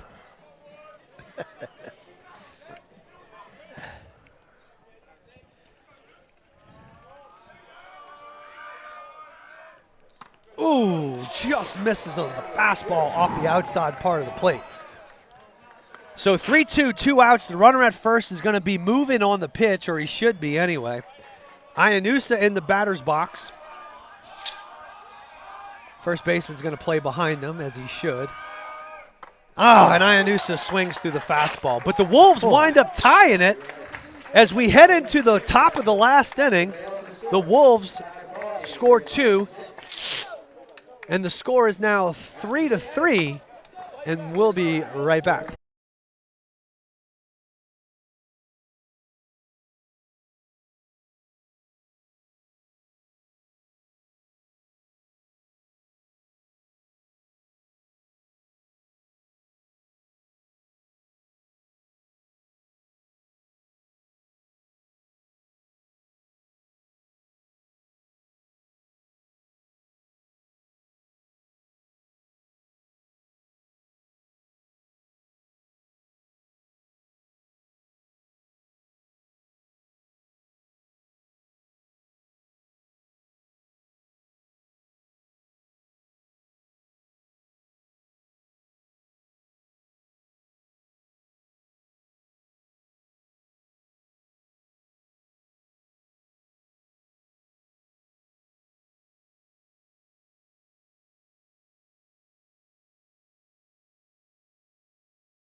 All right, we're back at the heat. Tie ball game going into the top of the last inning, or at least the 7th inning, I should say. That's right. 8-9-1 for the Crusaders. Luke Gab's going to step into the He's going to step into the batter's box. Marcus Newfield on the mound delivers, and the first pitch is fouled off.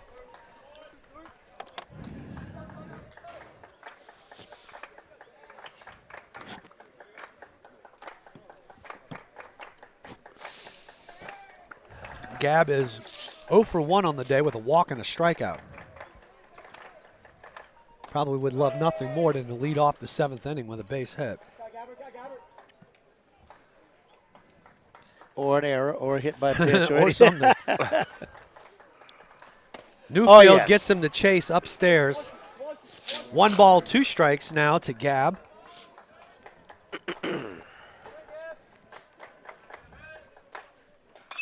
Ground ball to shortstop Easton LeBlanc, who gets to a knee and fires across the diamond. Makes the play over at first base, and Gab is retired. It's going to bring up number 6, Frank Randall. Also 0 for 1 today. We need this guy right here. Walking a ground out. Oh, yeah. Newfield fires. Another ground ball hit sharply to Easton LeBlanc at shortstop. And just like that, we have 2 outs. So another ground out to shortstop. That's going to go bring us to the top of the lineup in the form of Stan Wiltz. 0 for 2 today. Newfield gets him to foul off the first pitch. James Harvick's in left field for the Wolves. It looks like we have a lineup change. Is that right? We're going to put the bullpen down there, left-hander. Ground ball. Shortstop again. Easton LeBlanc comes up firing! And he beats it by a half a step. Wow. It was a good play, but he was safe. Yeah, that was going to be a tough play for Easton. I'm glad he didn't airmail it into the dugout. Yes. That's right. So he makes the adjustment from earlier in the day. Would have been really, really good play by Easton. I don't think he really had a shot, so it's going to be an infield base hit. It's going to bring up the catcher, Egan Prather.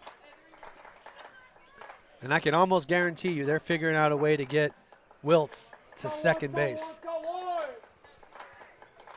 So Cooper's got to be ready to fire here.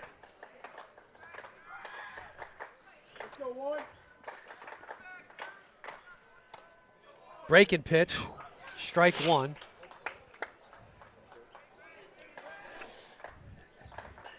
Marcus has got to be a little bit quicker to the plate right there. I think if he's that slow to the plate, I don't know if we have a shot because Wiltz runs really well. We got him. We can't handle the ball behind the plate. Damn it. So Wiltz takes second base.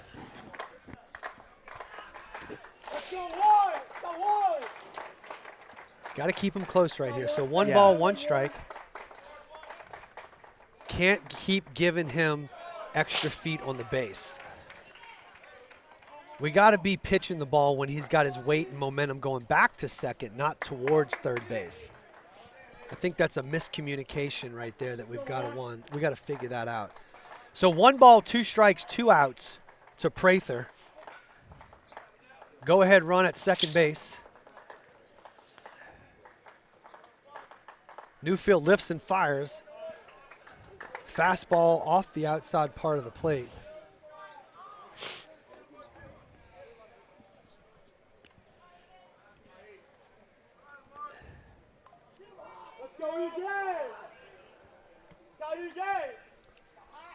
LeBlanc giving signals to Marcus Newfield about what he wants to do and how they want to hold him on. Wiltz with a pretty aggressive lead at second base.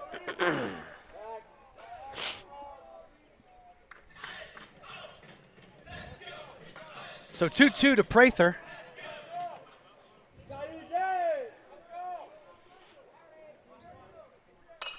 Ground ball to Marcus.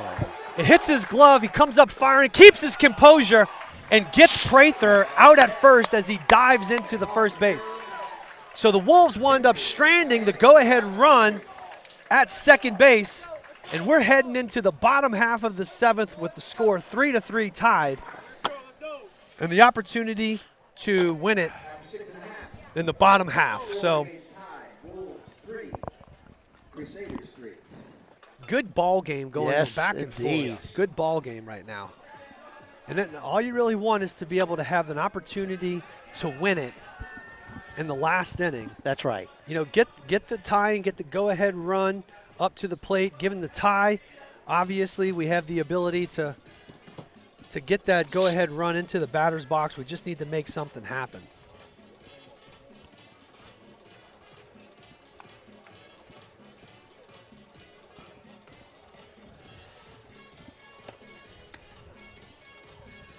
Boy, this game's gone by real fast. Yeah. Yeah, right. I'm sure it does. I'm sure it is. Oh, boy.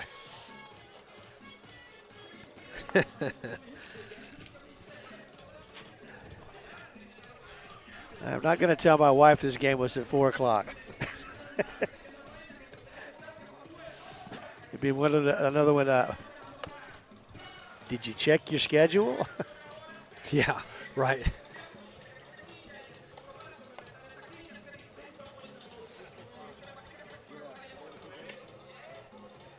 Yeah, most teams should be going into district play right about now, I'd say, this point in the season. Yeah, I mean, we're right around the corner. If not, some people are already starting. Yes. Leading off with the bottom of the seventh inning.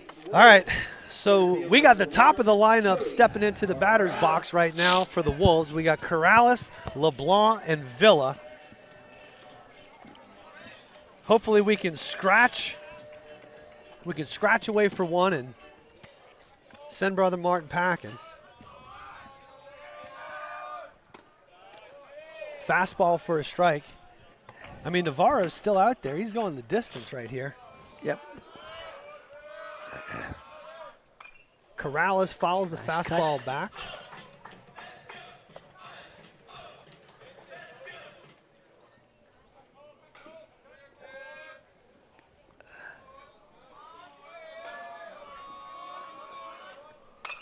Corrales flies it to right field. Probably an easy play for the right fielder. Yep. Roussel comes up, makes the play. Shortstop, number 3, Easton LeBlanc. So that's going to bring up the shortstop, Easton LeBlanc. Shoot, I don't know what Easton did his last. I think he got a single. His last at bat, I think. Curveball down. Jeez, pops up and gets Prather in the throat.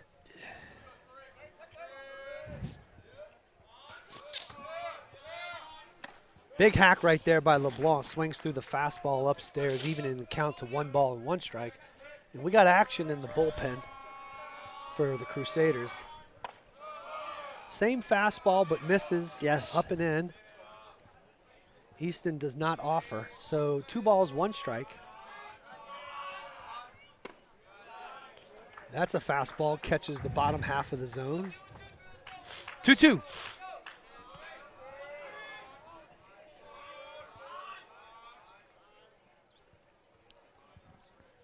Navarro's stepping off, giving the my bad signal. Don't know what that's all about. LeBlanc swings at a high fastball and goes down swinging for the second out of the inning. It's going to bring up Brennan Villa. Had a base hit in his last at bat. He's 1 for 3 on the day.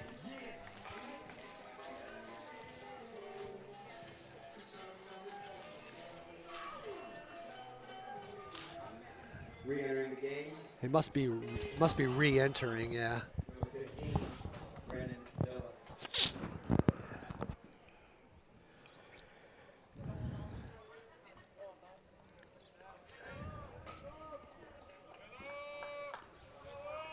So Brennan Villa stepping into the batter's box, 2 outs. Takes a fastball, no, I'm sorry, an off-speed pitch up high. I do like this umpire zone. It seems like it's pretty legit. Fastball He's just misses. making the pitcher throw down, though. Got to get down to the strike zone, get his call. Fastball misses away. So 3 balls and no strikes to Villa.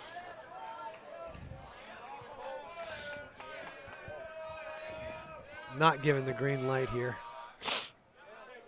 Hittable fastball. Hittable fastball, Coach Malden. High percentage hittable fastball. Yes, sir.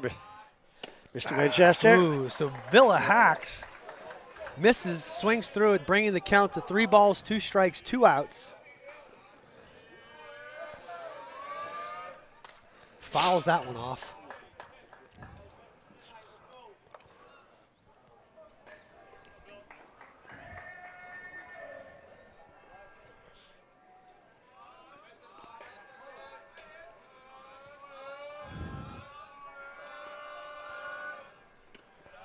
Fastball misses. Inside, Villa walks, hustles down to first base. And that's going to bring up a visit from Coach Jeff Lupo to the mound. Got a feeling we got a new pitcher coming in.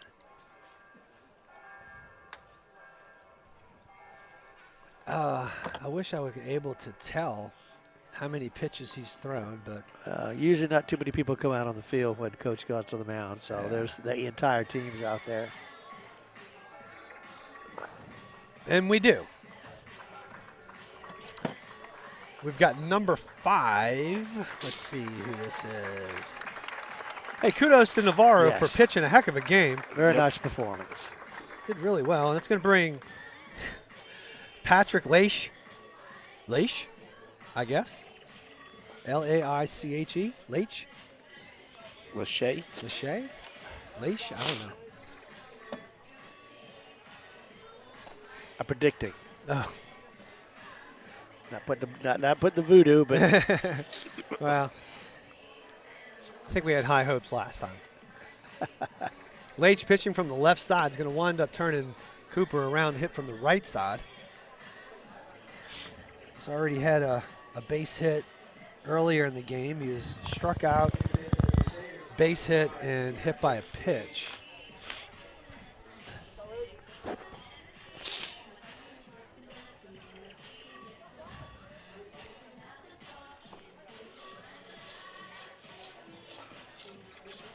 Coach going to bring all the fielders into the infield to go over some things and discuss. Looks like Navarro's heading out to a position. I don't know where he's going. Maybe third base.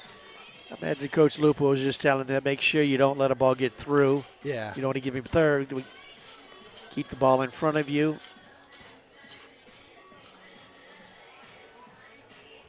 So who do we have in the outfield right now? So we got Gavin Berry in left field. That was an adjustment that we did not make. Frank Randall's in center field, and Reese Roussel is in right field.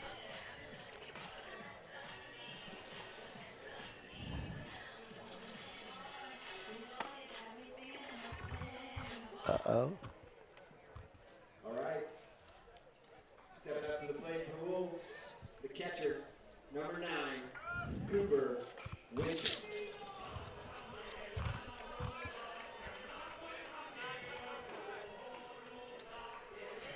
Okay, so win and run on first base, 2 outs, bottom half of the 7th inning. Score is tied 3-3.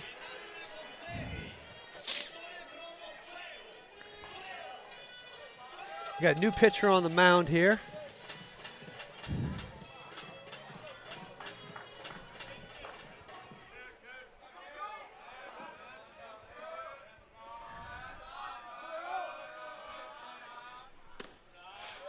Fastball off the outside part of the plate, catches it for strike 1. It's a good take. That was a good ball to hit.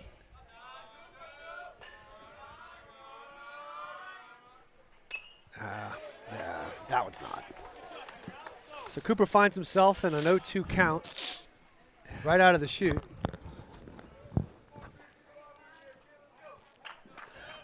No balls, 2 strikes, 2 outs.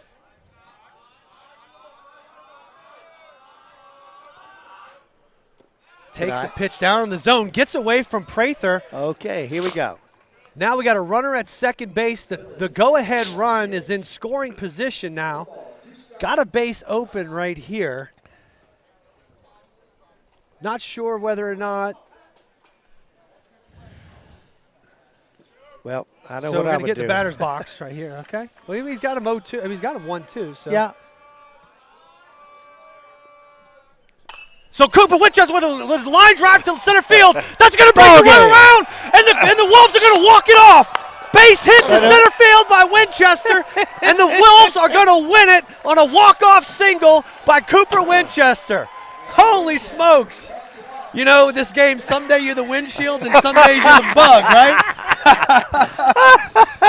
Just so happens in the last game against Lakeshore, he came up and rolled snake eyes with a chance to walk it off. And in this go-around, as it is fitting, with a chance to win it with the base runner at second base, Cooper drives a single to center field.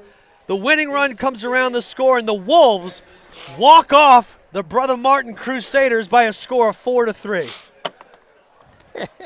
How about that? You feeling better, Jeff? Oh, my goodness. I'm glad. No, listen, it's not about me. No, I know. It's about the kid on the field, without a doubt. you know? I know, but no, that was a great win for him. So beautiful job all around by the Wolves.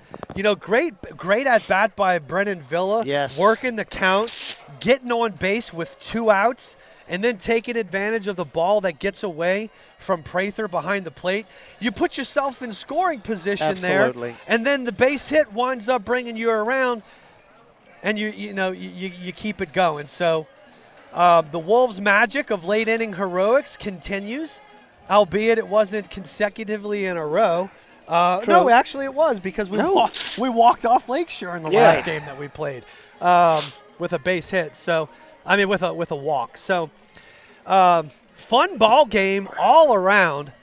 Great pitching. I feel bad for Navarro. Kid goes out there and goes 6 2/3 and pitches a really, really good game. I want to go back and check. I want to say we had probably 6 or 7 strikeouts, but for all intents and purposes, pitched really well. Kept the Wolves off balance enough, and really good outing by him. But I mean, you got to give credit where credit is due. The Wolves found a way to scratch and claw in the bottom half of the 6th inning and the bottom half of the 7th to be able to overcome a top 20 team in the form of the Crusaders. Yes. If I'm not mistaken, and I very well could be, that is a 2-loss ball club right now. It is. Now make it 3. That's right. So 3 losses. That is a good. Yes. That is a good team. That is well-coached team all around. And the Wolves wind up finding a way to win it in late-inning heroics. So kudos to the Wolves. Good job by the pitching staff today. It was good to see Braden Farizo back on the mound, who's been kind of out of commission for the last 2 weeks with some soreness in his forearm. And then Marcus Newfield and Easton LeBlanc come back in, and then Marcus Newfield following up with some really good pitching performances. So that's going to do it from the heap. The Wolves wind up stealing one from the Crusaders. It's going to be a tough ride back home to Elysian Fields. And the Wolves win it 4-3. Just a reminder, we have a couple things happening this weekend. The Wolves will take on the Rummel Raiders, a 3-game series. 3-game series starting Friday night, obviously weather permitting. We have some weather coming in, looks like Thursday and Friday. The rest of the week looks like it might be a wash. But we have Rummel Friday night and then a doubleheader on Saturday. The game on Friday starts at 6. The doubleheader, I have to double check. I think it's 11 and 1:30.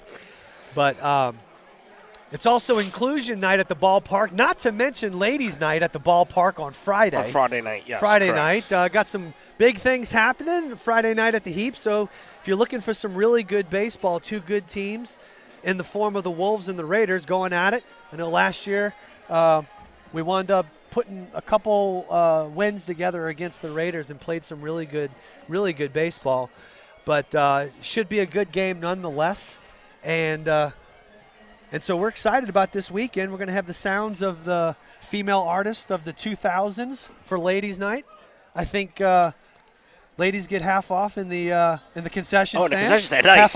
Half off drinks in the concession stand. And when I mean drinks, I mean Diet Cokes. Diet Coke And yeah. regular soda beverages. Don't get carried away, Lenny. But fun night at the ballpark. It's always fun when the Wolves walk it off. Oh, my God, yes. We're going to wrap things up here at the Heap. For Lenny Russell, I'm Jeff Winchester and Coach Rick Malden.